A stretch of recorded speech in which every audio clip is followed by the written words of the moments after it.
Hello, good morning. It's actually afternoon for me. Today, things got a little bit wonky. Two main issues.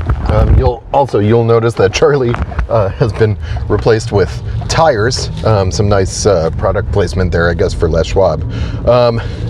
So I did take Charlie to the dog park this morning. It's currently 10 to 4 p.m. Out here in Grass Valley. So last night, I was up late, initially I was writing some code to try to automate some stuff for this channel. There are some really useful things you can do if you know how to write code, and also you are trying to edit video where you can just like automate some processes. So I've been working on that, and I got to a decent stopping point, but not until a little after midnight.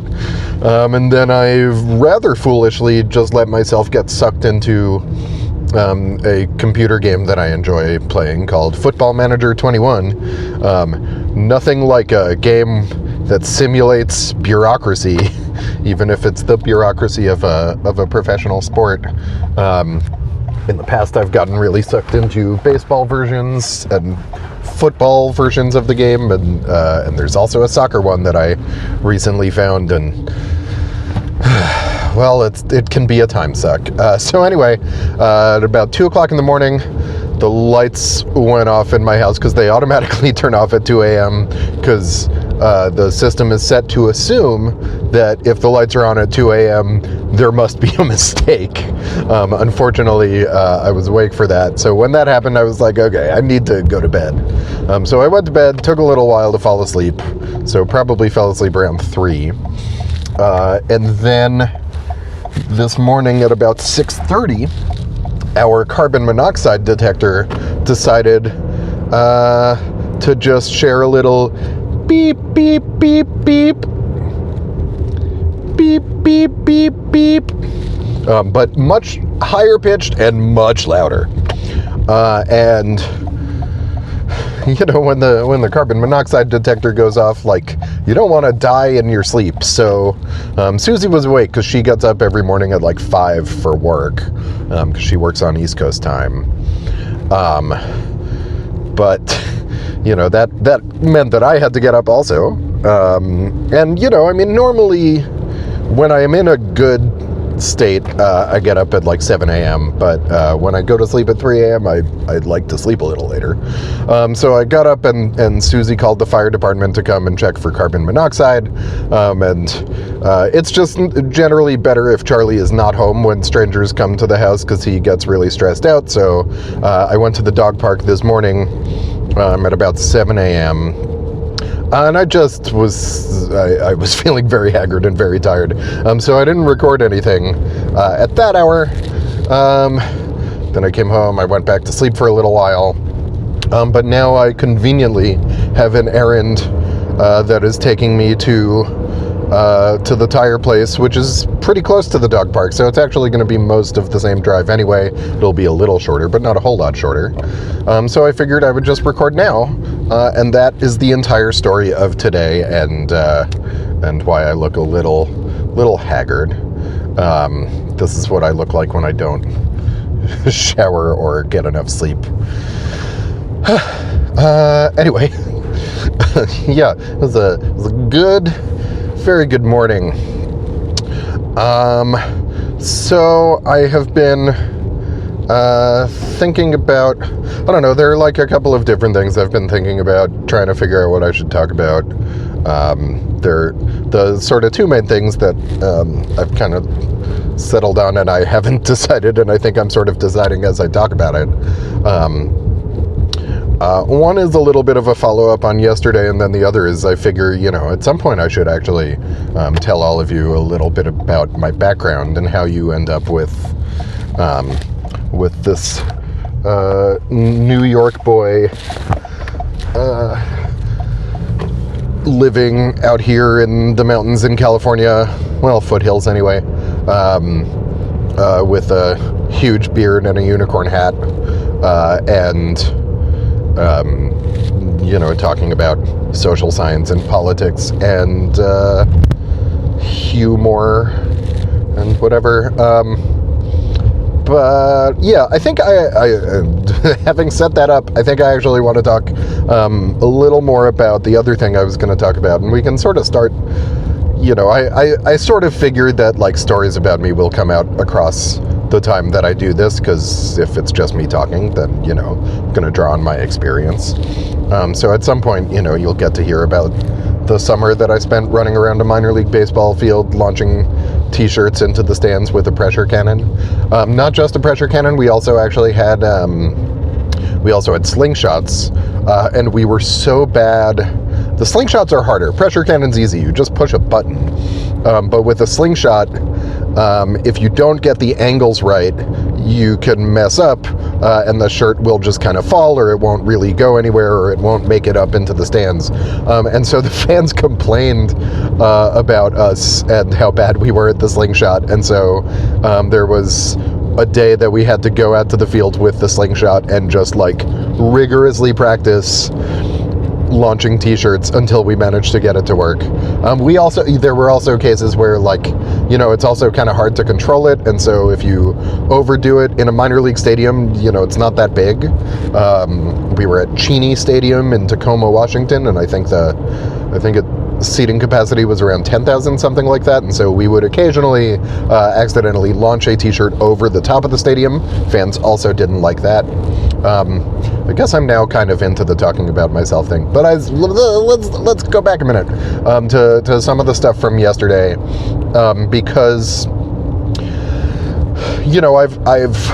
I've always been kind of, I guess these things actually do kind of connect to each other. I've always been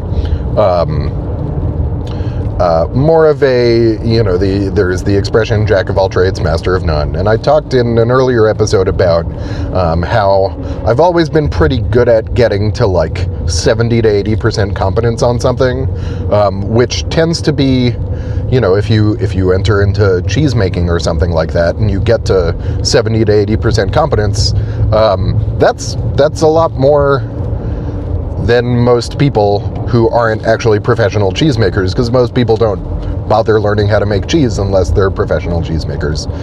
I guess that's not quite true. Turns out there's a whole big cheesemaking hobbyist community, but it's definitely not, like, I have never had any friends who have made cheese as a hobby, so it's been kind of an interesting thing. That's sort of my go-to example.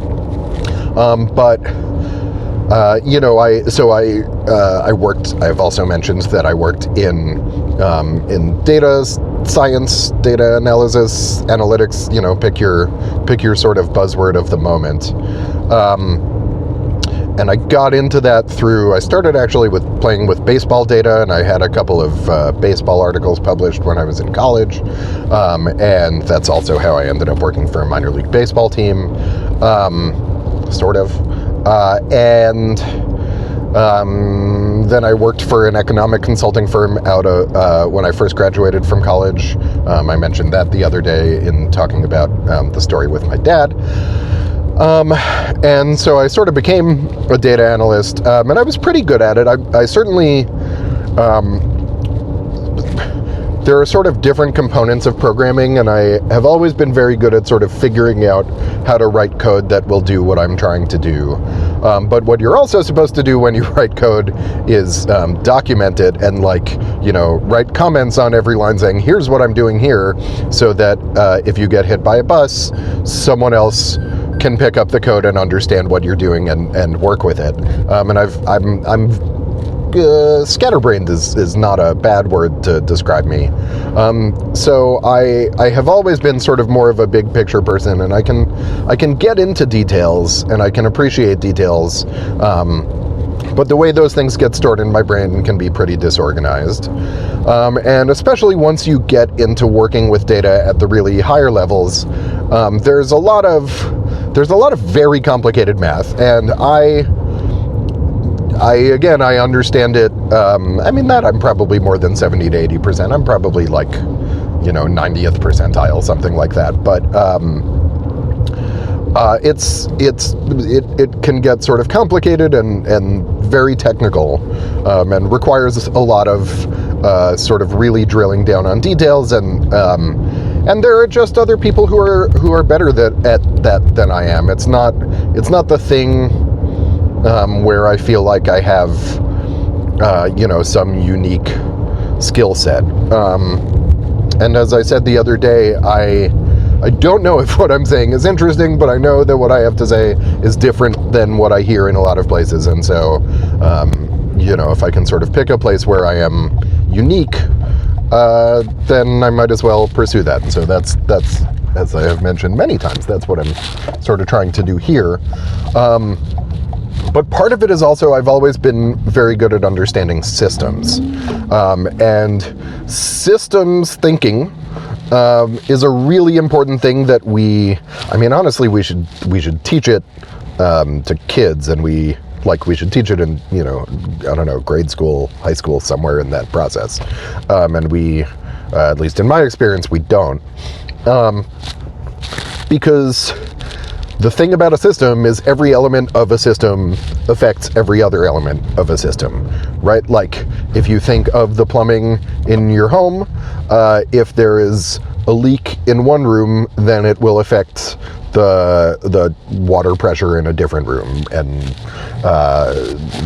things like that, right? If there's if one appliance is drawing too much power, then other things can't work. I guess the only way that I can think of really learning about systems in school was in biology class. We learned a little bit about ecosystems.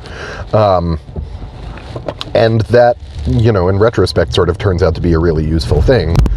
So the reason that systems thinking is sort of helpful when you're a data scientist is that when you're working with code, you're sort of working within a system of, there's your data and sort of what went into it and all of the different processes that generated it and that can introduce bias. The thing about working with data is there are always multiple sources of bias, and the really hard part is figuring out what they are and figuring out whether they can be accounted for and how to account for them, and how well you are able to account for them, and sort of trying to quantify that when it's quantifiable, and still trying to discuss it and address it even if it's not.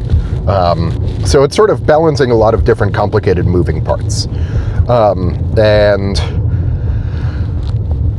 I think in human interactions, something I have sort of picked up on from learning social science across college and grad school, and social psychology in particular, is the way that actually human interaction is one gigantic system. And it's really, really hard to see all of it. I don't think I see all of it, but I see a good amount of it. But it's so easy when we're interacting with people to only notice the things that are obvious to us, which is, the person that we're engaging with and what they're doing. And we can easily miss all of the much, much larger things that form the context for who that person is and why they're doing what they're doing and why we're reacting to it the way we are. And all of those things actually end up having a much bigger impact on the moment than anything that is right in front of us. The system is a really important thing when we're talking about human interaction. I just got to Les Schwab, so I'm going to go get I'm getting the snow tires taken off and replaced. I thought about doing it at home. Oh, the microphone's there. I forgot that I put it on the seatbelt instead of on my shirt. I thought about doing it myself, but honestly, checking each individual tire up and down is kind of a hassle, and they do it for not that much money. And so here's the regular tires. Gonna get the snow tires switched out, and I'll be back in a bit. Okay, bye. See you soon after this break. Stop. Hello, if you are enjoying this program, please click the like button or the subscribe button and share it with your friends. Thank you. Okay, we're good to go. It didn't take super long. It was 45-50 minutes. Also, the A-Team movie was on with Liam Neeson, and that was about to say Bradley Whitford, and I meant Bradley Cooper, who's a very different person. Also, I couldn't hear the TV, but for the A-Team movie, you don't really need to, is my impression. I guess it would be interesting if, like, the dialogue were just completely different from the explosion. Like, if, you know, they're shooting down helicopters, and then the dialogue is like me talking about world peace or whatever. That would make for an interesting movie. I don't know that it would have as much mass appeal, though. So anyway, systems. So yeah, all of us. It's like it's not a thing that we necessarily like thinking about, because, you know, we like to think of ourselves as sort of in charge of our own lives and our own destiny or whatever, and we like to think of people as having the ability to to change each other, right, and to control each other. And we like to think that we can control the world around us, and the whole thing is just a huge system. I was talking with Susie about it at some point, and I described it as like webs within webs within webs. You know, we don't think of it this way, but like in statistical analysis of networks, it's kind of interesting, because there's like a general assumption in a lot of analyses that that things are only influenced by like a node immediately that connects to them, and I mean, I guess that's true, but like if you draw, let's think of it this way. I don't know if you've ever seen one of those like network maps where, you know, each dot is let's say it's your Facebook network, right? And each dot is a person you know, and you're in the middle, you're one big dot, and then you have lines out to every dot of every other person who you are friends with, and then there are also lines connecting each of them to each other when they know each other, and there are going to be little clusters that form and things like that. If you were to take that network and expand it from your Facebook network out to the entire world and to literally everyone you've ever interacted with. Actually, let's not even go there yet. Let's just start with your family, right? Let's start with your family, and so, you know, your family tree. Let's start with my family tree even. So we have, you know, me, each of my parents, and my brother, but we aren't just an isolated unit. My brother is married, and his wife Shirley, you know, has her family and her 2 siblings, and her sister is married, and so he's got his own connections, and each of her parents have their own connections, and those connections are, a lot of them are in China, because Shirley's parents grew up in China before coming to the U.S. And, you know, then I also have Susie, who I'm married to, and she has, you know, her mom was, her mom grew up Catholic. Her mom was like half Mexican and half indigenous, but also the Mexican side's kind of indigenous. You know, it's all mixed California thing. And her dad, like my dad, is a Jew from New York. And so each of those people have like their branches going outward. And Susie's brother is also married, and he lives in Oregon. And so you can very quickly, even if you're just starting with your immediate family, you can start to see the ways that these lines connect outwards. And even if we're just looking at family, like eventually you can end up getting a huge amount of the world who are connected to each other through either being someone's sibling or someone's child or parent or spouse. But we're not just affected by our families. We're definitely affected by our families, but we're not just affected by our families. Well, we're affected by our families, but they are affected by their families who have been affected by their families, and so you could go back and back and back and back. But we're also affected by our friends. We're affected by our coworkers and our classmates when we're in school, and literally everyone we interact with, even on the cashiers who I just interacted with at Les Schwab. They were perfectly nice, and my interaction with them was brief, and so the fact that it was both brief and relatively pleasant probably isn't going to make a major impact on them or on me. But you can imagine if I had gone in and been in a really bad mood, and I were just someone who it's pretty common in our culture for people to take their anger out on service workers. I try very hard not to do that, but a lot of people do. And so you can imagine that if a customer comes in there, even if it's a really short interaction, if they get yelled at by a customer, they're going to take that home with them. It's going to affect their families, and it's going to branch outward from there. And we don't just have today, we have all of history. All of human history has... you can draw a line from yourself through your families and through your friends and through everyone back ultimately to, if not every human who has ever existed, like the vast majority. There are probably some people who, even if there are people, well, if you go back far enough, we're all eventually related. So I was going to say, even if there are people who were like born in a cave and never left the cave, like somewhere their parents would have come from outside the cave, or their grandparents or whoever. And so when we interact with another person, all we see is them in that moment. And if they are in a bad mood and take it out on us, we tend to react very personally. We take it very personally.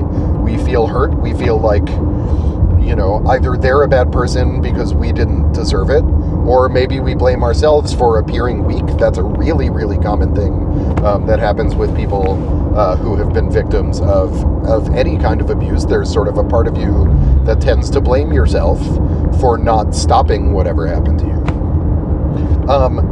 But it's all of these interactions and all of these feelings and all of this defensiveness. It's not just the interaction between you and the person you're talking to.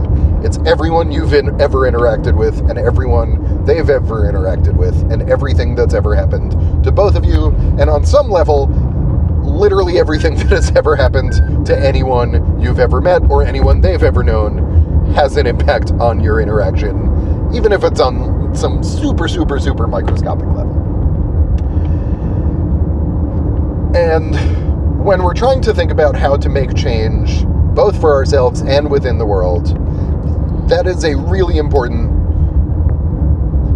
realization. It's a really important perspective to think about it not as me and you and each of us is independent. We're all part of the same larger ecosystem, social ecosystem that goes back forever. And coming back to what I was saying yesterday about I was talking about total nonviolence. The sort of aspect of what I was saying that really springs to mind here is the economic nonviolence part. I talked about how when I engage in any kind of transaction with someone, I just try to be fair. I don't try to maximize my own return because I know that I often have more economic power than a lot of the people that I'm interacting with. And so if I try to maximize my own return, I'm going to win disproportionately, and I'm going to end up screwing over a lot of people who are just trying to live their lives. Which is a hard thing to learn and to realize because our culture does a really good job of justifying the idea that we should just try to gouge everyone. So if we think of ourselves as living in this social ecosystem, socioeconomic ecosystem, think about the animal kingdom, right? And we have, there are predators, right? There are animals who eat other animals, and there's no, we can't pretend that doesn't happen. there are animals who, and we, in some way or another, I mean, even if we're vegan, we're eating living creatures. Even if they don't live in a way that is sort of identifiable to us. And they don't, we don't actually know if they feel pain, right? Like a tree might feel pain in a way that makes no sense to us. That's a whole different discussion. But there is a reason that a lion doesn't go out and kill every wildebeest. So that eventually there will, if a lion was like, well, I want to make sure I never starve, so I'm going to kill every wildebeest, and then I'll just have a reserve of wildebeests to rely on. But the problem is, the wildebeests need the freedom to reproduce and to thrive on their own. And there is certainly a part of the process, the circle of life, where some animals get killed and eaten for food by other animals. But the thing that keeps the balance is that they're not gorging themselves. They're not wiping out the wildebeest population, because eventually that would lead to wiping out the lion population too. Oh, this is fun. This intersection usually has no cars, and right now it has 3, and one of them is a sheriff. And it's not, I guess I have the right of way because he let me go, so there we go. The other is a Corvette, which you don't usually see up here, but I'm now behind it. Anyway, yeah. So that's sort of the thing, is like in our society, we are conditioned and trained by our society to be like lions who kill as many wildebeests as they can. And eventually that creates huge problems. And so maybe we are able to insulate ourselves from those problems, we think. But because it's a giant ecosystem, poverty still affects me, right? And that's still, there are sort of direct costs in that healthcare that, someone at some point said, I don't remember the exact line, but it's like all healthcare is socialized. It's just a question of whether we acknowledge it or not. The system is set up where people just go to the emergency room and don't have money to pay their bills. Then we end up bearing that cost collectively, and we're going to bear that cost collectively one way or another. But it's even just in ways that there are important hidden costs. Because if you think of, let's say, 1% of human beings who are born have the potential to invent a revolutionary technology, and let's say that 20% of human beings in America live below the poverty line. And, there are people who are going to say, well, the 1% who can do the revolutionary technology probably are going to have better genes, so they're probably not going to be born in families below the poverty line. And, first off, it's not how genetics works. But second, it's also not how probability works. And so, fine, even if you want to claim that there is some relationship there is still a very large number of people living in poverty who have the ability to produce a revolutionary technology if they were invested in. But because we are like lions killing all of the wildebeests, they don't get invested in, and they struggle, and they instead fight for survival. And some of them might survive and some of them might not. But very, very few of them are going to get to the point where they can actually revolutionary technology.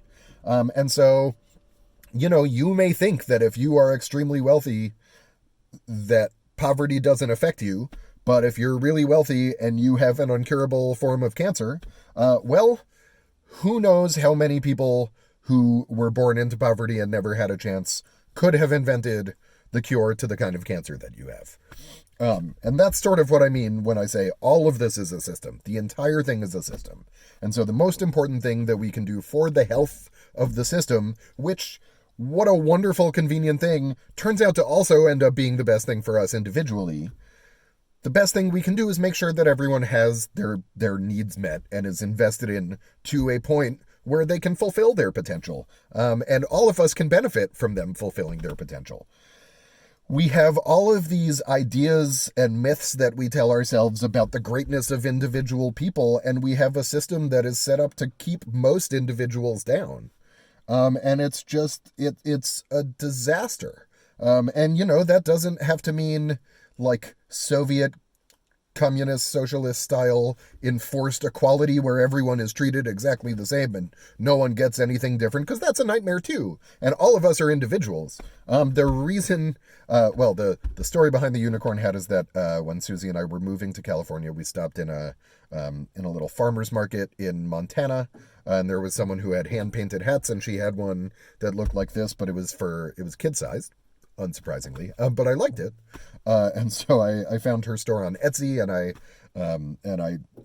hired her to make it for me, and I've never been like really into unicorns. I understand a lot of people are really into unicorns. That's never particularly been my thing, but I've come to find the unicorn to be a useful symbol, because I think on some level all of us are unicorns. Like, all of us have our own individuality and our own thing that we bring to the table. But in order for us to be able to find that thing and to explore who we are and to get to a point where we can be our own unicorns, we need the circumstances to survive. Otherwise, it's like humanity is like a garden where only like 10% of the garden gets enough soil and water and sun, and the rest of it gets, vanishingly less. It's no surprise that the tomatoes on the undernourished side of the garden don't produce really good fruit, and the tomatoes on the well-fed side of the garden do. You can find on this channel, there's an animated video. I hired an animator named Deborah Pinkney. She's great. If anyone needs an animator out there, hire Deborah. But we sort of talked about it, and that was an idea that I had in my head, because it was something I wanted to illustrate, is this idea of like, we look at people who have been invested in and fed and nourished and trained and groomed to succeed, and we compare them to people who have been kicked down at every turn, and everyone in between. And we then respond as though the outcomes are just entirely a function of someone's will. And it's just a bunch of garbage. And sure, we have a system where some of the people who come from the malnourished part of the garden are given the opportunity to get transplanted. And so we act like that makes up for the fact that we deny nutrients to a huge number of other people.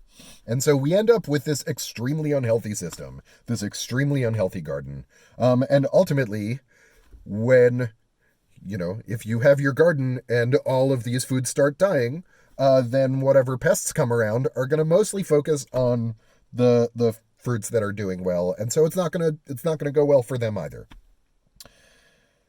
We're in a system. It's all a system. System. Just gonna keep saying the word system. So yeah, when I think about how to make things better, again, for myself and for the world, because those are actually the same if we sort of step back enough to see it, it's really about nourishing the system. It's about enriching the soil. It's about providing enough water to the entire garden so that the entire garden can grow and thrive. Because each individual plant will end up doing better as a result. So even if you really care about individual mythology, like, you're still going to be better off in a world where everyone is better off. And then you can find your inner unicorn, just like I have been able to through the support that I have been given as a straight white American man from an aristocratic lawyer family background. Yeah. I'm glad I recorded today. I wasn't sure if I was going to do it because of the sleep lack and everything, and I I usually like to look, I don't care that much about looking put together because I think we tend to care too much about appearances anyway, but yeah, I like to not look completely insane. And sometimes when I don't shower, I look completely insane. All right. Guess I'll meditate.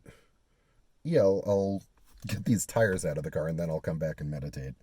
And we can do that together. Okay. Systems. We'll be right back. Oh, also the carbon monoxide detector was a false alarm. Everything's fine. Please like and subscribe. Please like and subscribe. Please like and subscribe. Please like and subscribe. Please like and subscribe.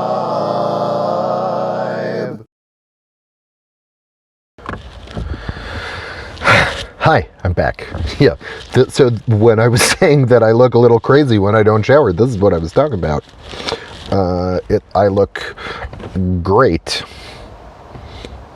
How are you? No, sorry. My brain's like a little scattered today. But I didn't want to skip this meditation session because it's good. The way you build habits is by doing them even when you don't feel like doing them. Even when you're tired and you didn't get enough sleep and your hair is going all dark brown. Here, let's really lean into. Oh my God, that looks so absurd. I look like a Cocker Spaniel. Oh, it's great. It's great. This is good. This is my new look. Susie, this is your husband. All right. Let's do a little 10-minute meditation. That's not really better. And same as always. I follow my breath all the way in. I follow my breath all the way out.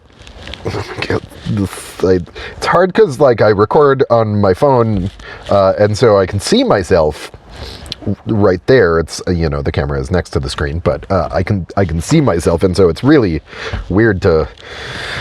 It's fine. At least my beard is still wonderful. This is the longest my beard has ever been. The last time I shaved it was in December of 2019. So it's older than the pandemic, which is really fun because I have at least one friend, shout out to Lesser, who started growing his beard when the pandemic started, and we occasionally do Zoom calls, and every time my beard is slightly longer than his. And I know that I sort of preach a lot here about not being competitive and being collaborative and all of that, and I do try to bring that into my life, but it is fun sometimes to just one-up your friends just a little bit. Frankly, I think friendly competition is a pretty good kind of competition. I think the problem with competition is when it gets unfriendly, and we have all of these narratives and ideas about how competition for its own sake is good, and a little friendly competition can be great. Competition where everyone starts sabotaging each other is where the world gets a whole lot worse. Or undercutting each other, or bullshitting to win, which is a huge part of the corporate professional landscape that I'm not going to talk about right now, but maybe I'll talk about it tomorrow, since I sort of started down the road of talking about myself. Maybe I can share a little bit of just the massive flood of bullshit that is the professional landscape in America. But I'm not going to do that right now. Right now, I'm going to meditate for 10 minutes, and then Charlie's dinner gong is going to go off. I don't think I've mentioned this on here, but a few months ago, Susie and I went full Pavlov on our dog. Also, there's probably a whole conversation to be had about Pavlovian conditioning and how our brains learn things, but we're going to skip that for the moment. Basically, he gets dinner around 6 p.m. and so at 4, I was going to say 4:20. It's not wrong. At 4:20, he would start beeping and whining and and it got to be a lot, and so we set it so now there's a gong that goes off at 6 p.m. And that's how he knows it's dinner time, and he kind of loses his mind, but it's pretty great. Anyway, that's coming up soon, so I'm going to start meditating now. I hit the button, 14 seconds. I follow my breath all the way in. I follow my breath all the way out. And when this ends, maybe I'll try to like run inside really quickly and capture video of Charlie gonging. Anyway, 3, 2, I'll see you in 10 minutes.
Okay, that was good.